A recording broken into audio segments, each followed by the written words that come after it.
story of Gold Tree and Silver Tree. It's quite a dark story. And it's either Irish or Scottish, I'm not sure which. It's a very, very, very long time ago.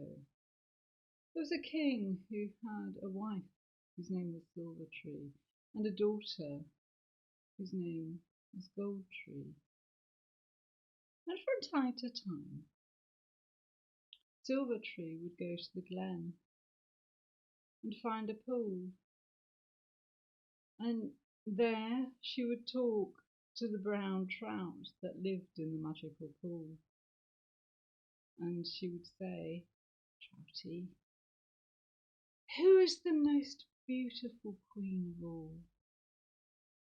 And there came a time when Gold Tree became a woman, when the trout said to Silver Tree, "It is your daughter, Gold Tree." And with this, a Silver Tree was consumed with a terrible rage. And she lay on the bed, and her husband thought she was close to death.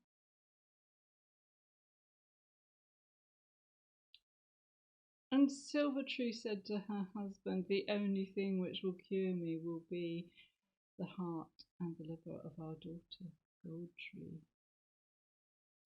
Now, it was a secret that had been kept from Silver Tree that her daughter was to be married to a prince over the sea. So, with all haste, the king arranged for Gold Tree to be sent on a long ship over the sea, ready for her wedding. And he sent one of his men to kill a goat, and the heart and the liver of the goat were given to Silver Tree, and she ate them greedily, believing that this was the heart and the liver of her own daughter. So all was well, for Gold Tree was happily married, and Silver Tree carried on until the time came for her to go once more to the glen and to talk to the trout in the magical pool.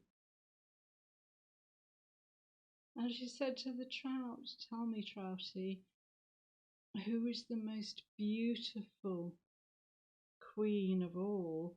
The trout said, "Your daughter, Gold Tree, for she lives over the sea."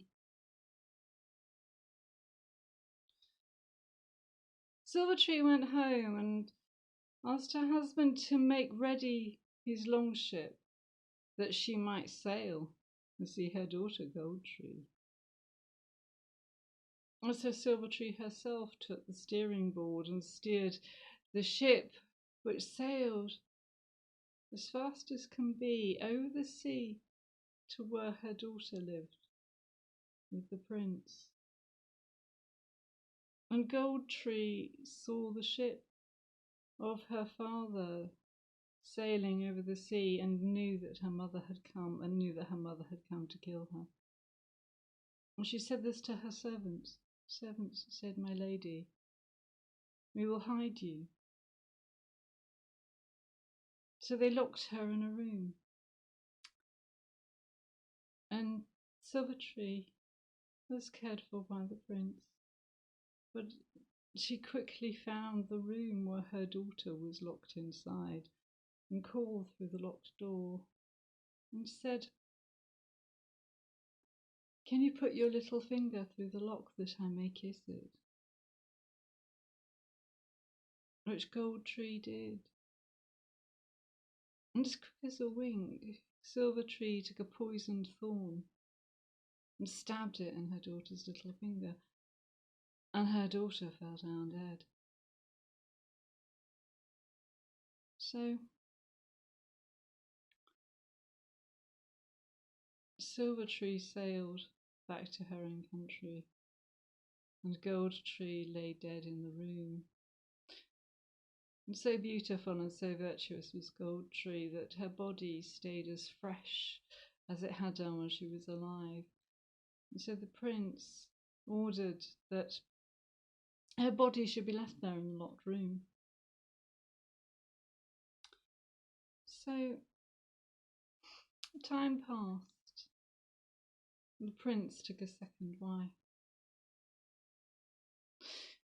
And one day, while the prince was out hunting, the second wife found the key to the room that her husband always kept locked. And she found the preserved body of Goldtree. And she saw the thorn in her little finger and pulled it out. And as she pulled out the thorn, she pulled out all the poison. And Goldtree opened her eyes and sat up, and colour returned to her cheeks. And when the prince came home, he was greeted by his second wife and by his first wife, Goldtree. So when Silvertree went to the magical pool once more and spoke to the trout told her that her daughter still lived. So by now the prince was living happily with two wives. For although the second wife had offered to leave, the prince loved them both. And so she stayed with the prince and Goldtree. So when the long ship appeared over the sea, it was the second wife who went down to the shore to greet it. And when she saw that Silvertree was carrying a cup of wine, the second wife said, "It is the custom in our country that if a guest brings wine, they take the first drink." So reluctantly, Silvertree lifted the poisoned chalice to her lips, and the second wife knocked the cup in such a way that all the drink was swallowed by Silvertree. And because it was poison, she fell down dead. So that was her end. And the prince and Goldtree and his second wife lived. Come on, this is your line. Are you ready? Are you ready? Come on, this is your line. Happily. Come on. Happily ever after. It's an odd one, but that image of eating a heart and a liver, it does appear in the Brothers Grimm stories as well. Something that perhaps we're not very comfortable with. But it is an image that does appear through storytelling time and time again. But it always works out all right in the end. And there's always a happy ending. So I hope that you too find your happy ending. Please do subscribe to my channel because there are lots more stories coming up. But I'll leave you with the story of Silvertree and the story of Goldtree. See you soon.